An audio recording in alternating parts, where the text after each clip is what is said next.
So again hi everyone, this is Shashank Vajpayee और स्वागत करता हूं आपका अपने इस यूट्यूब चैनल पर। ठीक है, तो आज हम लोग क्या डिस्कस करने वाले हैं।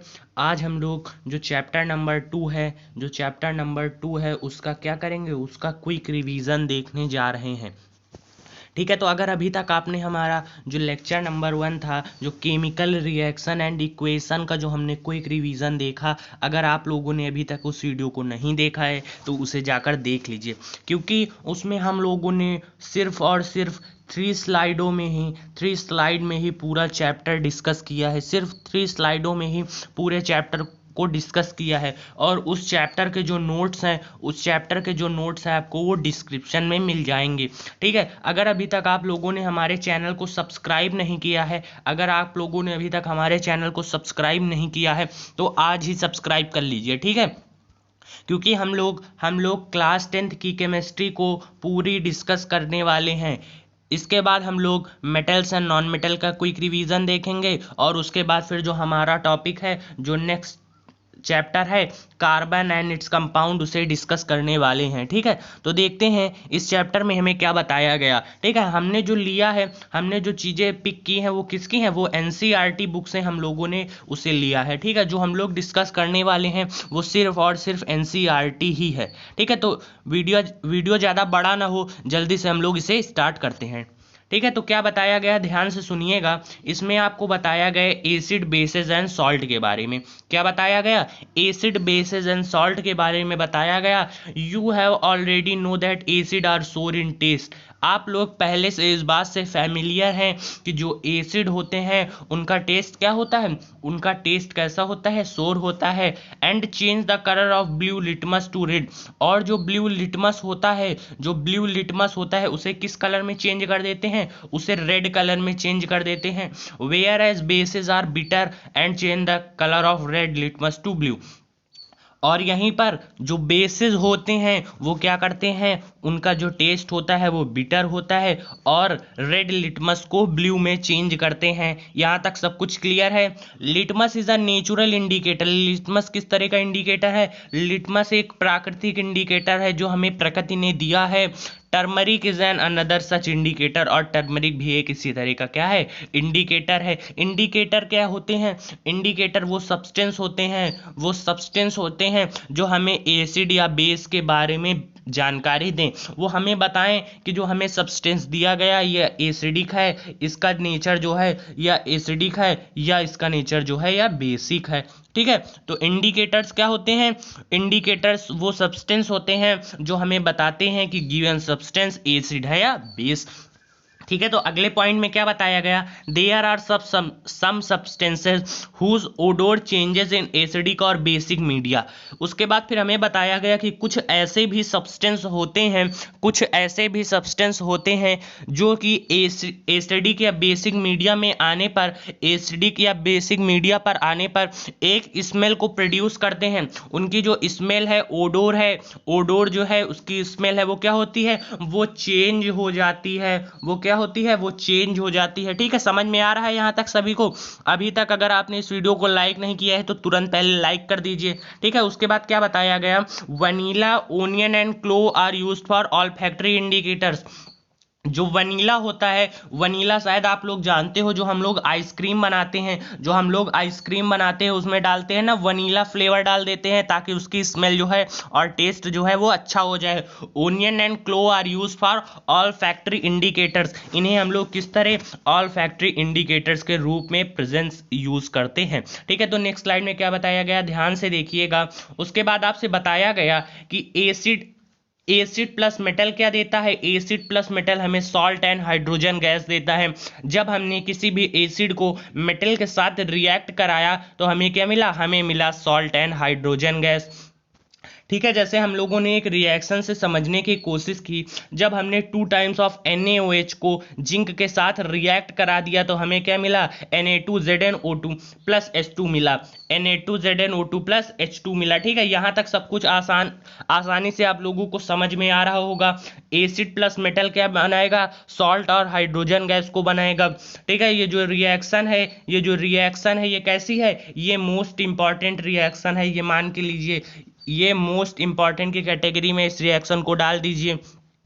ठीक है, आगे क्या बताया गया है ध्यान से देखिएगा। You will find again that hydrogen is formed in the reaction, however such reaction are not possible with all metals. ठीक है, बताया गया कि जो रिएक्शन में जो हाइड्रोजन बन गई, ये रिएक्शन में जो हाइड्रोजन गैस मिली, ये तो इस रिएक्शन में तो ऐसा पॉसिबल था, लेकिन अगर हम लोग कहें कि ऐसा हर रिएक्शन के साथ पॉसिबल है तो ये गलत होगा। ऐसा हर रिएक्शंस के साथ क्या है, पॉसिबल नहीं है। ठीक है, आगे देखिए, आपको बताया गया कि जब हमने किसी भी मेटल के कार्बोनेट को ले लिया और एसिड के साथ रिएक्ट कराया, ध्यान से समझिएगा, अगर हमने किसी भी मेटल के कार्बोनेट को ले लिया, मतलब एक्स के कार्बोनेट को ले लिया, ठीक है, और उसे हमने किसी एसिड से रिएक्ट करा दिया, उसे हमने किसी एसिड से रिएक्ट करा दिया, तो हमें क्या मिला, हमें मिल गया, हमें क्या मिला, हमें मिल गया सॉल्ट मिल गया। ठीक है, हमें क्या मिला, हमें मिल गया सॉल्ट प्लस H2O मिल गया, और क्या मिला, और CO2 गैस मिल गई। ठीक है, समझ में आ रहा होगा क्या बताने की कोशिश की जा रही है। ठीक है, देखिए यहाँ पर क्या बताया गया, किसी मेटल का कार्बोनेट है, सोडियम का कार्बोनेट है प्लस एसिड है, जब हमने इनको आपस में रिएक्ट कराया, जब हमने इनको आपस में रिएक्ट कराया तो हमें क्या मिला, हमें मिल गया सॉल्ट मिल गया, H2O मिल गया और CO2 गैस मिल गई। ठीक है, तो यहाँ से हमने ये कंक्लूजन ऑब्टेन किया कि जब हमने किसी भी मेटल के कार्बोनेट को, जब हमने किसी भी मेटल के कार्बोनेट को एसिड के साथ रिएक्ट कराया तो हमें क्या मिला, हमें मिल गया सॉल्ट मिला, CO2 मिला और H2O मिला।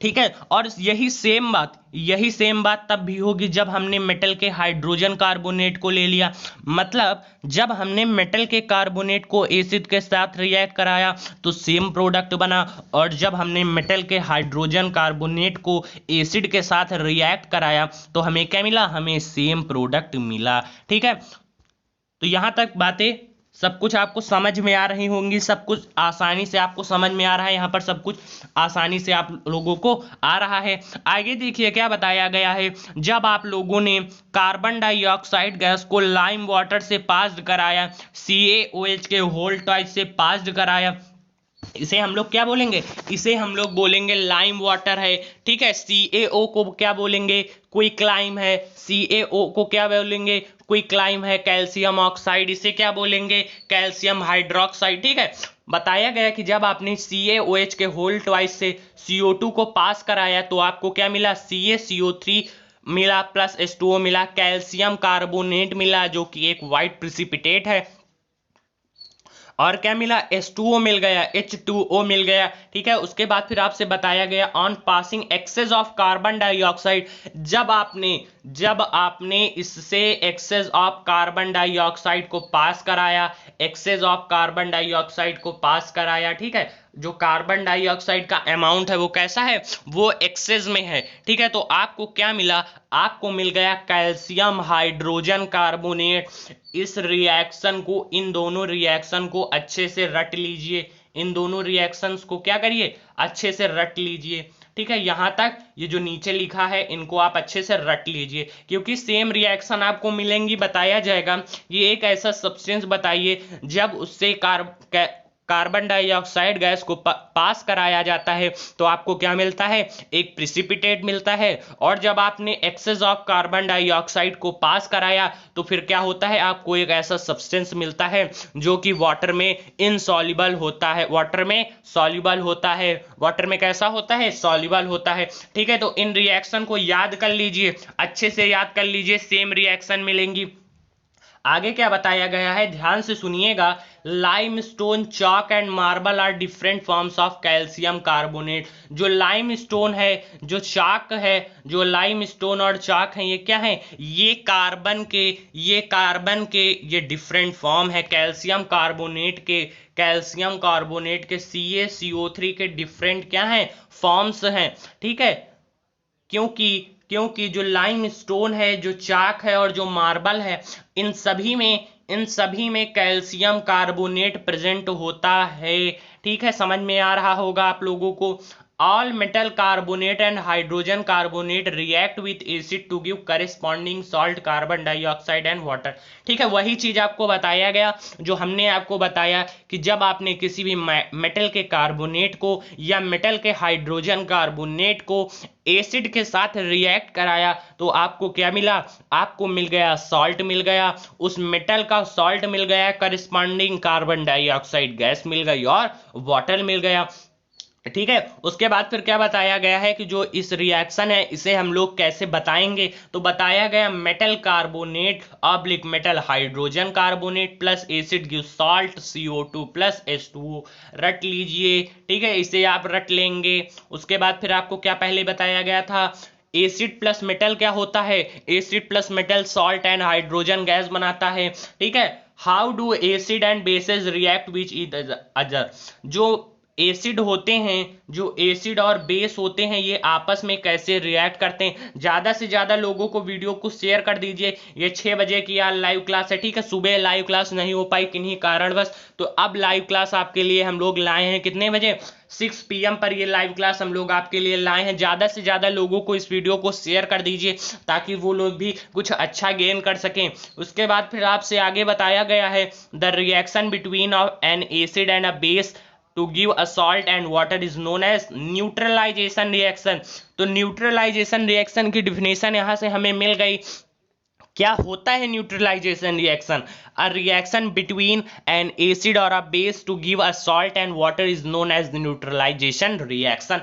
ठीक है, उसके बाद फिर क्या बताया गया है कि हम न्यूट्रलाइजेशन को लिखेंगे कैसे। ठीक है, उसे कैसे लिखा जाएगा तो ध्यान से देखिएगा, ध्यान से आप देखिएगा।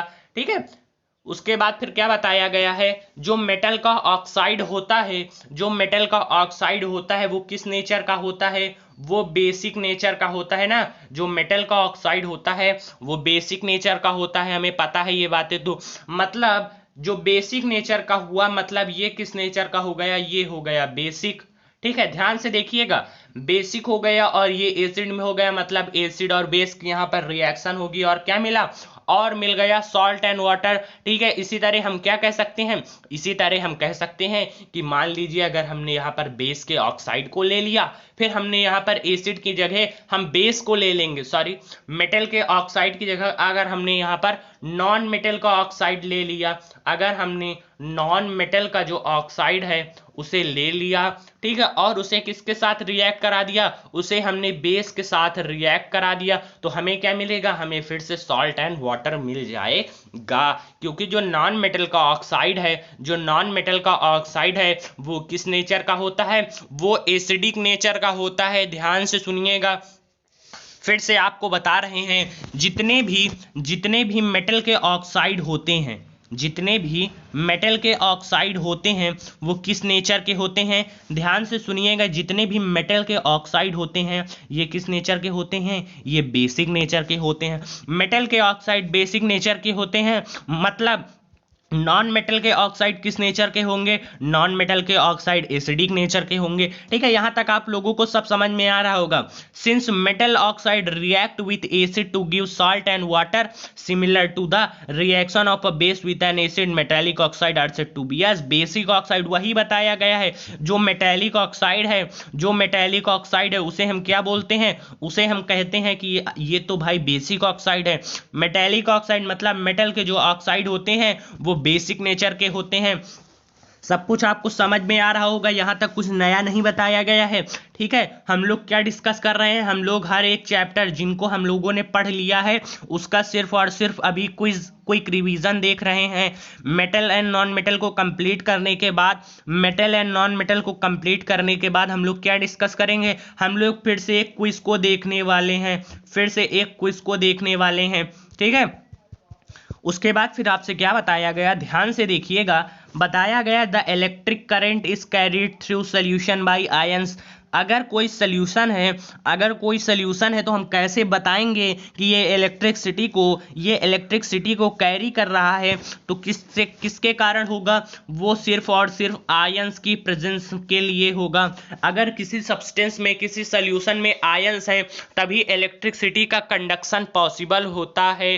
ठीक है, आगे देखिए क्या बताया गया, since the cation present in acid is H+। और जो केटायंस होते हैं, केटायन और एनायन आपको पता होगा, ठीक है, जिन पर पॉजिटिव चार्ज होता है उन्हें हम क्या बोलते हैं, उन्हें हम बोलते हैं केटायन बोलते हैं। और जिन पर माइनस ऑफ का चार्ज होता है उन्हें हम क्या बोलते हैं, उन्हें हम बोलते हैं एनायन। उन्हें क्या बोला जाता है, ध्यान से सुनिएगा, उन्हें बोला जाता है एनायन बोला जाता है। This suggest that acid produce hydrogen ion H+ ion in the solution which is responsible for conduction of electricity। ठीक है, तो बताया गया कि एसिड जो होता है वो H+ आयंस को प्रोड्यूस करता है। आयंस जैसे ही हमने सुना तुरंत दिमाग में आ जाना चाहिए कि यहाँ पर आयंस है, मतलब ये जो सब्सटेंस है, ये जो सॉल्यूशन है, ये क्या, ये इलेक्ट्रिसिटी को कंडक्ट करने वाला है। आगे देखिए क्या बताया गया आपसे, all basis do not dissolve in water.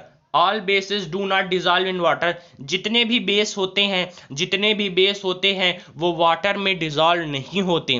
N alkali is a base which that dissolve in water. और बताया गया कि वो सब्सटेंस जो कि वाटर में डिजॉल्व हो जाए उसे हम क्या बोलेंगे, उसे हम एल्कली बोलेंगे। उस बेस को हम क्या बोलेंगे, उस बेस को हम लोग एल्कली बोलेंगे। मतलब water soluble bases are called alkali. Water में जो सॉल्युबल होंगे बेस, उन्हें हम लोग क्या बोलेंगे, उन्हें हम लोग एल्कली बोलेंगे। चीज़ों को एक से ज़्यादा बार दोहराया इसलिए जाता है ताकि अगर कोई पॉइंट आप लोगों को एक बार में ना समझ में आए, वो पॉइंट आपके माइंड को एक बार में ना हिट कर पाए, तो दोबारा शायद जब आपको बताया जाता है तो वो चीज़ें आपको याद हो जाएं। ठीक है, उसके बाद फिर बताया गया दे आर सोपी इन टच। और जो एल्कली होते हैं, जो बेस होते हैं, उनका जो फिजिकल नेचर होता है वो कैसा होता है, सोपी होते हैं टच में, बिटर होते हैं एंड कोरोजिव होते हैं। कोरोजिव मतलब क्या होता है, कोरोजिव मतलब होता है उनका जो नेचर होता है वो बहुत ही ज़्यादा हार्ड होता है। जैसे ही उसको आपने हाथ में लिया हो सकता है कि आप लोग इंजर्ड हो जाएं। ठीक है, क्या बताया गया, never taste or touch them as they may cause harm. और ये हार्म को कॉज कर सकते हैं, इसीलिए कहा गया कि आप इसे कभी छुइएगा नहीं। Which of the base in the table 2.1 are alkalis. ठीक है, तो कोई आपको एक टेबल मिली होगी एनसीईआरटी बुक में, एनसीईआरटी की बुक में आपको एक टेबल मिली होगी 2.1, जिसमें आपको बताना है कि कौन से सब्सटेंस एल्कली है। ठीक है, तो क्या बताया गया, यहां से हमने एक कंक्लूजन को ऑब्टेन किया कि जितने बेसेस होते हैं ऐसा संभव नहीं है कि वे सभी एल्कली हों, लेकिन जितने एल्कली होते हैं ये निश्चित है कि वो सभी बेस ही होंगे। ठीक है, अगर अभी तक आप लोगों ने हमारे चैनल को सब्सक्राइब नहीं किया है, आप लोग इस चैनल पर नए हैं, तो आज ही तुरंत ही सबसे पहले हमारे चैनल को सब्सक्राइब कर लीजिए। ठीक है, आगे क्या बताया गया है ध्यान से देखिएगा। ठीक है, बस क्लास मान के चलिए खत्म होने ही वाली है। उसके बाद फिर आपसे बताया गया the process of dissolving an acid और a base in water is highly exothermic one. अगर हमने किसी भी एसिड या बेस को वाटर में डिसॉल्व किया तो वो जो प्रोसेस होगी वो क्या होगी, वो काफ़ी ज़्यादा एक्सोथर्मिक होगी। मतलब क्या हुआ, मतलब हुआ कि जो प्रोसेस होगी वहाँ से हीट क्या होगी, हीट निकलेगी। हीट का क्या होगा, इवॉल्यूशन होगा, हीट इवॉल्व होगी। Care must be taken while mixing concentrated nitric acid और सल्फ्यूरिक एसिड विथ वाटर। ठीक है, क्या बताया गया कि जब आपको कोई नाइट्रिक एसिड या सल्फ्यूरिक एसिड, नाइट्रिक एसिड मतलब HNO3 और सल्फ्यूरिक एसिड मतलब H2SO4 को वाटर में डिसॉल्व कर रहे हैं, तो आपको काफ़ी ज़्यादा केयर करनी पड़ेगी। केयर मस्ट बी टेकन क्योंकि जो प्रोसेस होती है ये काफ़ी ज़्यादा एक्सोथर्मिक होती है, हीट इवॉल्व होती है। ऐसा भी हो सकता है कि जो आपने बीकर लिया हो वो स्प्लैश हो जाए, वो टूट जाए। ठीक है, ये सब हो सकता है। The acid must always added slowly to water with a constant stirring. ठीक है, तो स्ट्रिंग के बारे में हम लोगों ने डिस्कस किया था। ठीक है, फिर से आपको बता रहे हैं कि मान लीजिए आपने एक बीकर को ऐसे ले लिया। ठीक है, उसके बाद फिर आपको बताया गया कि आपने यहाँ पर एक स्ट्रिंग को ऐसे डाल दिया। स्ट्रिंग को डालने का कारण ये है कि जो आपने एसिड को लिया वो डायरेक्ट जब आपने एसिड को डाला वाटर में, एसिड को वाटर में डाला तो जो अमाउंट था एसिड का वो धीरे धीरे और थोड़ा थोड़ा जा रहा है, ठीक है। तो जो अमाउंट ऑफ हीट निकल रही है वो क्या है, वो कम है, ठीक है। उसके बाद क्या बताया गया, ध्यान से देखिएगा। मान लीजिए ये एसिड है, ठीक है। ये क्या है, ये एसिड है। जब हमने इसको ऐसे डाला तो ये धीरे धीरे क्या होगा, इस बीकर में मिलेगा, ठीक है। उसके बाद फिर आपसे आगे क्या बताया गया है, ध्यान से सुनिएगा, ध्यान से सुनने की कोशिश करिएगा, ठीक है। If water is added to concentrated acid, अगर हम वाटर को किसी कंसंट्रेटेड एसिड में मिलाते हैं, ठीक है, the heat generated may cause the mixture to splash and cause burn, ठीक है। तो ऐसा हो सकता है कि जो अमाउंट ऑफ हीट हो वो बहुत ज़्यादा हो जाए और हीट जनरेट हो जाए और जो मिक्सचर है वो स्प्लैश आउट हो जाए और हमें क्या कर दे, बर्न कर दे, ठीक है। इसीलिए क्या किया जाता है, इसीलिए हमेशा हम एसिड में वाटर को नहीं मिलाते बल्कि वाटर में एसिड को मिलाते हैं, ताकि जो अमाउंट हो, अमाउंट किसका ज़्यादा हो, अमाउंट वाटर का ज़्यादा हो, समझने की कोशिश करिए। वाटर का अमाउंट क्यों ज़्यादा लिया जा रहा है, ताकि जो जब हम एसिड को उसमें मिलाएं तो एसिड थोड़ा थोड़ा मिले और हीट क्या हो, हीट कम निकले, ठीक है। अगर अभी भी आपको कोई ऐसी बात है जो समझ में नहीं आ रही है तो तुरंत कमेंट कर दीजिए। लाइव क्लास का मेन मोटो यही होता है कि जो आप लोगों के डाउट्स हैं वो तुरंत के तुरंत ही क्लियर हो जाएं, ठीक है। आगे क्या बताया गया है, मिक्सिंग ऑफ एन एसिड और a base with water result in decrease in the concentration of ions of H3O plus और OH of minus per unit volume. Such a process is called dilution and the acid or base is said to be as diluted, ठीक है। तो यहाँ पर आपको क्या बताया गया, ध्यान से देखिएगा। अगर हम किसी एसिड या बेस को वाटर में मिलाते हैं तो वो क्या कर देता है, वो कंसंट्रेशन कम कर देता है H3O या OH of माइनस आयंस की per unit volume. Such a process is called dilution, ऐसी प्रक्रिया को हम लोग डाइल्यूशन बोलेंगे। और जो एसिड या बेस होगा उसे क्या बोलेंगे, उसे हम लोग बोलेंगे कि ये कैसा है, ये डाइल्यूट है, ठीक है। आगे क्या बताया गया है, ध्यान से देखिएगा। आपके सामने आपकी स्क्रीन पर एक बहुत ही सुंदर सा फिगर बन के आ गया है। इसमें क्या बताया गया है, इसमें समझने की कोशिश करिएगा। ये आपको पीएच स्केल के बारे में बता रहा है, ये पीएच स्केल के बारे में बता रहा है ना। इसमें क्या बताया गया है, इसमें पीएच रेंज के बारे में बताया गया है कि किस सब्सटेंस का पीएच कितना होगा। फिर से समझने की कोशिश करिए, ठीक है। ये जो 7 दिया गया है, ये जो 7 आपको दिया गया है, यहाँ पर कोई सब्सटेंस कैसा होगा, यहाँ पर कोई भी सब्सटेंस न्यूट्रल होगा, ठीक है। जैसे जैसे हम लोग लेफ्ट की तरफ बढ़ते जाएंगे, लेफ्ट साइड की तरफ बढ़ते जाएंगे, उसी तरह उसका जो एसिडिक नेचर होगा वो कैसा हो जाएगा, वो इंक्रीज हो जाएगा। मतलब क्या हुआ, मतलब इसका यही हुआ कि जब हमने किसी भी सब्सटेंस को लिया जिसका पीएच मान लीजिए 0 है, जिसका पीएच क्या है, 0 है, तो उसका नेचर क्या होगा, वेरी एसिडिक होगा, ठीक है। इस तरह के क्वेश्चन बनने की संभावनाएं बहुत रहती हैं। आपको बता दिया जाता है कि ABCDE कोई ऐसे 5 सोल्यूशन लिए गए जिनका पीएच आपको बता दिया गया, मान लीजिए 0 है, 5 है, 10 है और 14 है, और क्या बता दिया गया, 4 है। तो बताइए कि इनमें से कौन सा सब्सटेंस वेरी एसिडिक होगा, वेरी बेसिक होगा, ठीक है। तो जो सब्सटेंस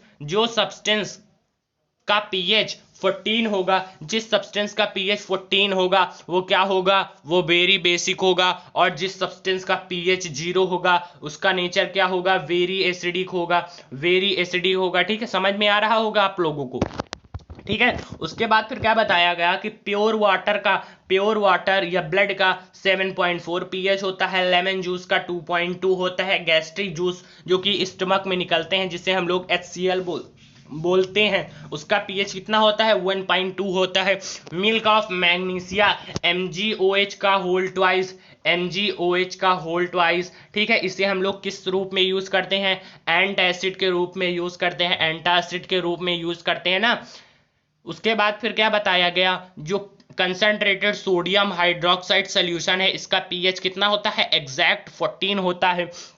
ठीक है। मतलब क्या हुआ, मतलब ये हुआ कि ये जो सब्सटेंस हमें बताया गया, ये जो सब्सटेंस बताया गया इसका नेचर कैसा होगा, वेरी बेसिक होगा। ठीक है, वेरी बेसिक इसका सब्सटेंस का नेचर होगा। ठीक है, यहां तक आपको हर चीज समझ में आ रही होगी। उसके बाद फिर हम लोग क्या डिस्कस करने वाले हैं, उसके बाद फिर हम लोग डिस्कस करने वाले हैं जो हम लोगों ने सॉल्ट की प्रिपरेशन पढ़ी। ये मोस्ट इंपॉर्टेंट है इस चैप्टर में। अगर हम लोग बात करें कि सबसे ज्यादा कौन सा टॉपिक इंपॉर्टेंट है, तो हमें पता चलेगा कि जो प्रिपरेशन ऑफ सॉल्ट है, जो ये 4-5 सॉल्टों की प्रिपरेशन यूजेस बताए गए, ठीक है, इन्हें कैसे प्रिपेयर करेंगे, वो रिएक्शन कौन सी होंगी, ये मोस्ट इंपॉर्टेंट है इस चैप्टर में।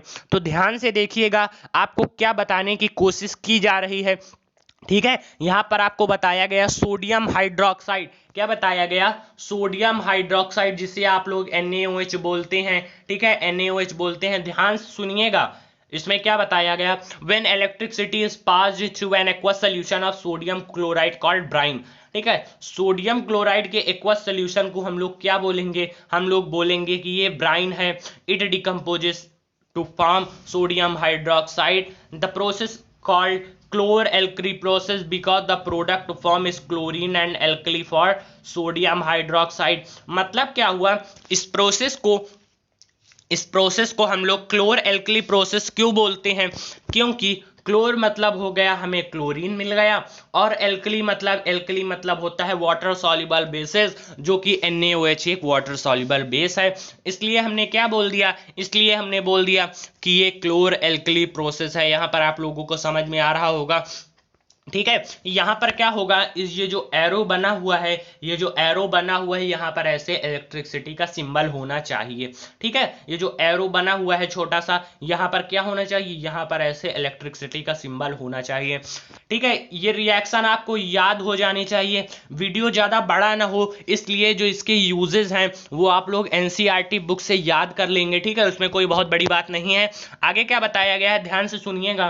Chlorine gases of at anode, जो क्लोरीन गैस है उसका सिंबल क्या है, -1 होता है। ठीक है, जो क्लोरीन गैस है इसका सिंबल क्या होता है, इसका सिंबल होता है -1 होता है। ठीक है, उसके बाद बताया गया कि ये हमें एनोड पर मिलता है। एनोड पर कौन सा साइन होता है, पॉजिटिव होता है। मतलब अपोजिट साइन जो होते हैं वो आपस में क्या करते हैं, अट्रैक्ट करते हैं, आपस में एक दूसरे के पास आते हैं।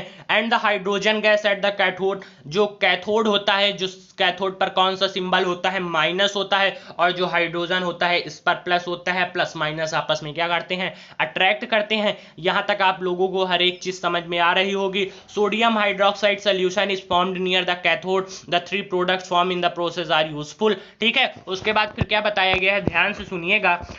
shows the different uses of this property। उसके बाद फिर आपको बताया गया NCERT की बुक में, आप लोग देखिए जो यहाँ पर 3 सब्सटेंस बताए गए, NaOH, Cl2 गैस और H2 गैस, इनके डिफरेंट यूजेस हैं। ठीक है, वहां पर आप लोग देख सकते हैं सिलेंडर टाइप के एक फिगर बना हुआ है जिसमें 3 सिलेंडर या 2 सिलेंडर बने हुए हैं, उनमें इनके यूजेस बताए गए हैं, आप लोग उन्हें याद कर लेंगे। ठीक है, आगे क्या बताया गया है, आगे हम लोगों को ब्लीचिंग पाउडर के बारे में बताया गया है, जिसे हम लोग CaOCl2 बोलते हैं, कैल्शियम ऑक्सीक्लोराइड बोलते हैं।